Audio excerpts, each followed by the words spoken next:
This is a story of a man named Cody. Cody builds Magic the Gathering commander decks for people that don't have too much money to spend.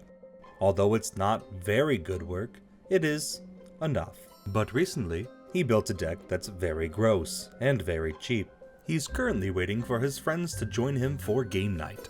But little does he know, they are no longer his friends, because this deck is just that gross. So gross in fact that he ended up where he started, utterly and completely friendless. But who needs friends if you can win with Judith, Carnage Connoisseur?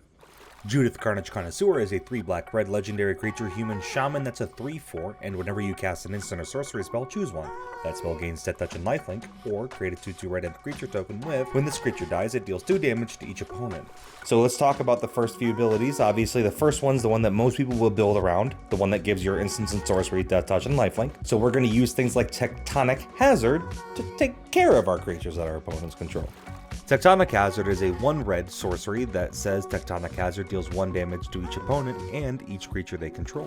That means that every single one of those creatures is going to die, because the Death Touch makes any amount of damage lethal damage. You can see similar abilities on Scouring Sands, Boiling Earth, Blazing Volley, Barrage of Boulders, Electrickery. Each of these are going to do a similar thing where it's going to deal damage to the things that you do not control. And any amount of damage, obviously at that point, is going to be enough for you to gain a ton of life. If your opponents have 20 creatures, that's 20 life for you. For the most part, you do want to make sure that you are using the Death Touch Lifelink, because this is just going to open up their boards so that you're free to swing in with your imps whenever you do get your chance to get those imps. And obviously, this is the one that everybody thinks about when they're going to be doing it. Blasphemous Act. I'll talk to you in a minute about Blasphemous Acts, because I actually didn't put it in this deck, and you probably want to know why, so that'll be a little bit later. What we do have in this deck are plenty of ways to draw cards and make sure that we can use the other part of this as well with those imps. That means every single time you get a card such as Bankrupt and Blood, you're going to be wanting to make those imps.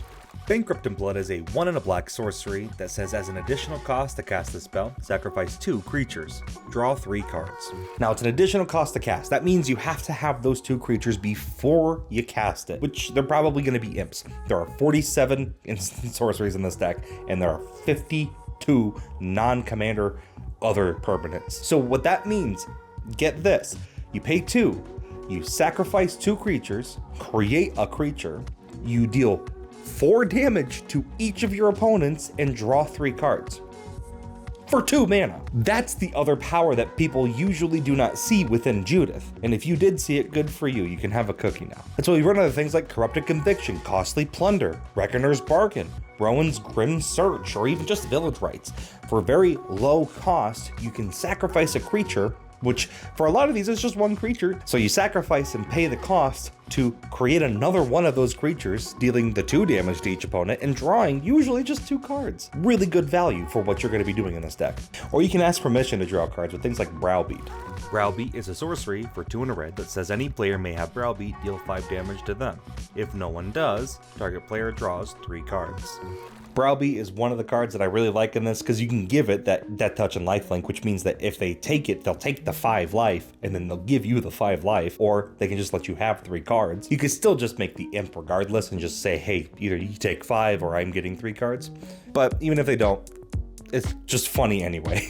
So for the most part, Judith is a very powerful commander that you kind of need to have on the board to make sure that everything in this deck works. So, oh no, Judith is going to die. You're going to have to get used to it. People are going to want to get rid of Judith at every possible moment, because Judith is scary and gets rid of friends pretty easily. So what you're going to have to do is run things like Armor of Shadows.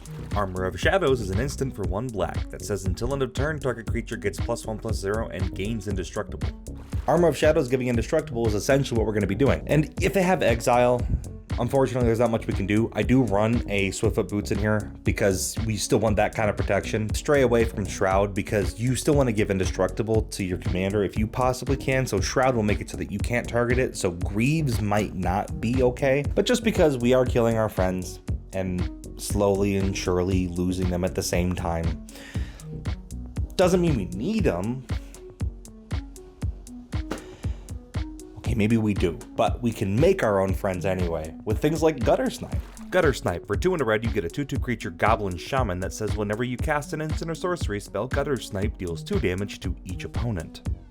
You see, Gutter Snipe is one of the 5 creatures that I have in this deck, because Gutter Snipe in a Spellslinger deck is just good. Does 2 damage every single time you're casting one of your 47 instants and sorceries. So that means you don't have to worry about this life total that everybody else keeps talking about. You just keep seeing it go down and down and down. So you can also see that with Fiery Inscription or Kessig Flame. Same thing. Instants and sorceries are just gonna make everybody lose that life. That's not you, just everybody else. Or you can just have friends that make more friends for you. You know, the easy stuff like Stormkiln Artist. Stormkiln Artist, 3 into red for a 2/2 creature dwarf shaman that says Stormkiln Artist gets +1/0 for each artifact you control, and it has Magecraft, so whenever you cast or copy an instant or sorcery spell, create a treasure token. Obviously, it's not creature friends.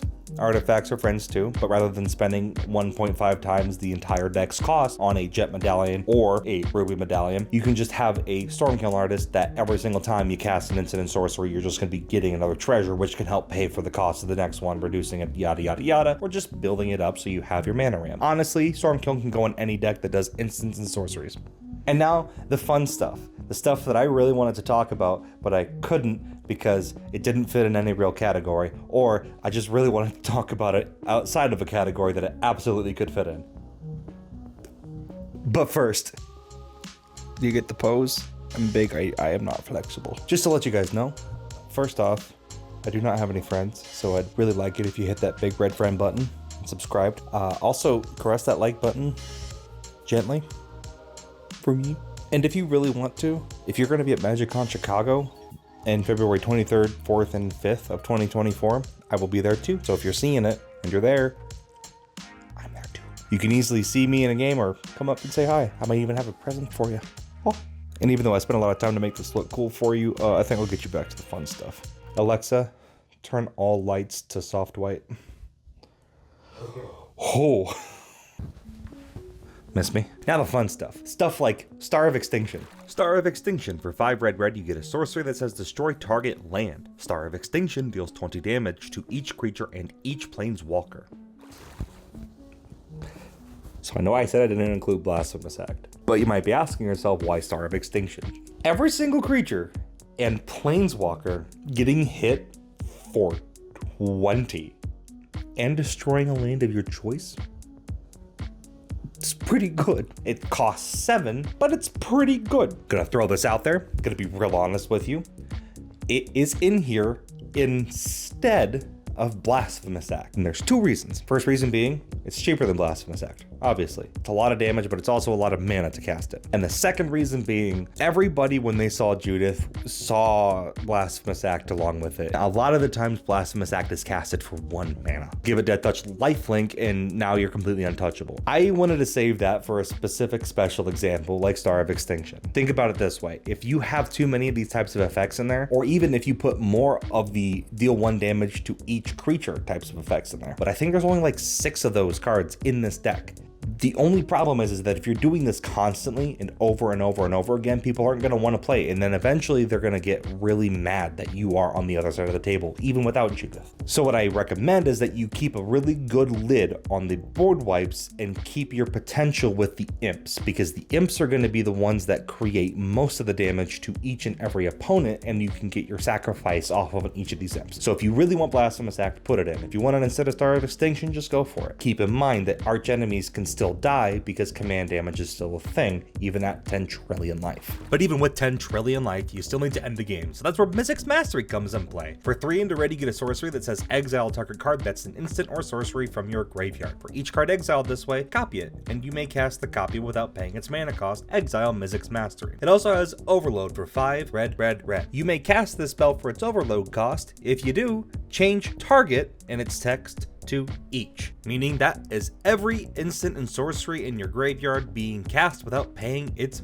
mana cost. That Electric Boogaloo Part 2, and if you do have an additional cost, like those card draw spells where you have to sacrifice a creature to draw the however many cards, you're still going to have to pay that cost. You're going to have to re-sacrifice those creatures or discard those cards or do whatever. Stack it a little bit so that the first thing you cast will get Judith to make another imp, and then the next thing you cast will make another imp, and then you can sack those imps to make an imp and then just go off your little chain. So the order does matter. And then make sure that you can get all your imps back, and then you can keep sacrificing them at the end and then keep getting more and more and more and more damage through. It's honestly really funny. You're going to make everybody laugh about that one. And then finally, the upgrades. I haven't done any of these deck techs before because I've mostly just been like, hey, get this deck and then go and do the upgrades yourself. But I know that a lot of the people that are watching my stuff are either looking for budgets or are just kind of new. So I thought, hey, I might as well throw out a few things that you might see other people running or that you might want to run because it has a fun interaction. First one being Torbrand, Thane of Redfell.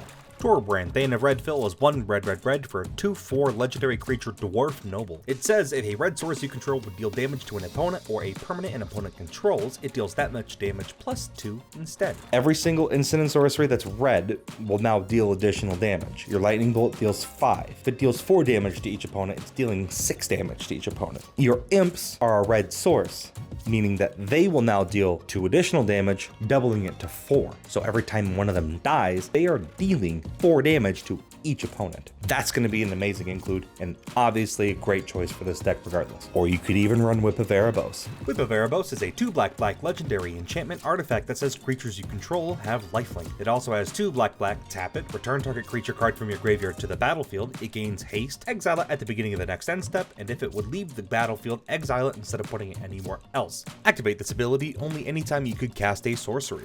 It costs about $11, which is about half what the current deck costs. But with that $11, creatures you control gain lifelink. The other part of it doesn't matter. We run 5 creatures in this deck. We don't care to really recur them for a single turn. That lifelink is crazy good because we have imps dealing the damage themselves. That means when they die, the game checks, oh, they had lifelink when they died. So whatever damage they do when they die is dealt with lifelink. 2, 4, 6 life to you. With Torbrand, 4, 8, 12 life to you. Crazy big numbers that you can get, especially with a board full of imps. Whip of Erebos is a very good include. Make it if you can, but you don't really need to add any of those. You can just buy the deck. It's only about $20, which means that you can, as it stands, run this very focused, very gross deck. But whatever you decide to include, make sure you keep it in the budget. Power budget, TCG.